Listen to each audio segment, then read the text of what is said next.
In this video, I'll show you just how easy it is to get a fresh oil and filter on your BMW R1200C chrome head. The oil change interval varies a little bit depending on the source. This climber service manual shows 6,000 miles or more often depending on conditions. I prefer more often, so I change the transmission and final drive fluid at the same time at about a 3,000 to 5,000 mile interval. This is the German cast aluminum filter wrench. Now this is the Hazet, fits nicely on there. This is a 74.4 millimeter with 14 flutes. And a little more readily available is this. I think you can get these at local auto parts stores. It says 7414 on there. The 74 millimeter with 14 flutes fits fine on the German filter. And if you don't want to use any kind of a cap wrench, Canon to the rescue. They've got a filter with its own 17 millimeter lug built onto it, so you can just put a wrench or a socket on there. And because we do have a crush washer on the drain plug, we want to get the proper torque on there, so you'll need a torque wrench, and be sure to check the video description for all the torques and specs.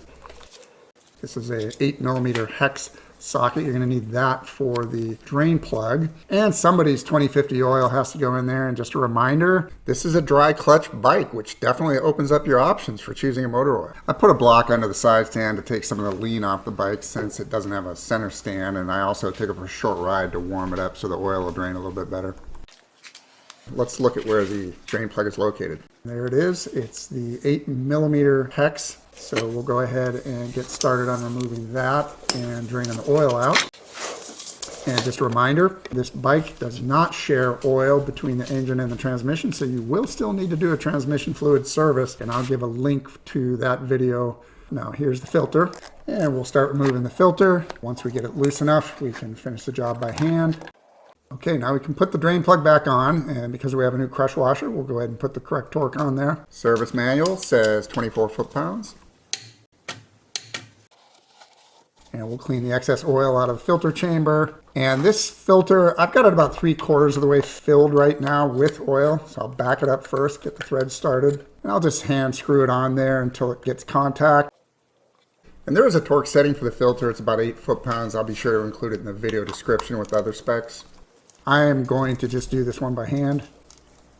And now we're ready to put oil into the bike. So we'll pull the fill plug off. And again, a reminder, these are dry clutch bikes. So we do not have to worry about friction modifiers, but we do have to come back and do a transmission service. To check the level, I'm going to go ahead and start it up first. That's going to let it finish filling that filter the rest of the way and some other chambers.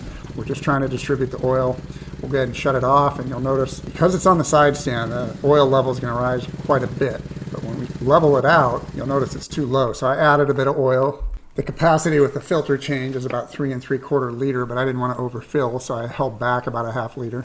So after adding a little bit of oil, I'm going to let the bike settle for about 15 or 20 minutes. And now when I level out the bike, you'll notice that the oil level on that window is toward the top, which is what you want. So we're done filling it. Put the fill plug back on. We can note the mileage for the log. And I'm just going to run the bike for a second and do a final check for any leaks or other issues that might show up. And just a reminder that we still need to do the transmission fluid on this bike. I'll do that in a separate video. And everything looks nice and dry underneath, so it looks like we're done with this oil change.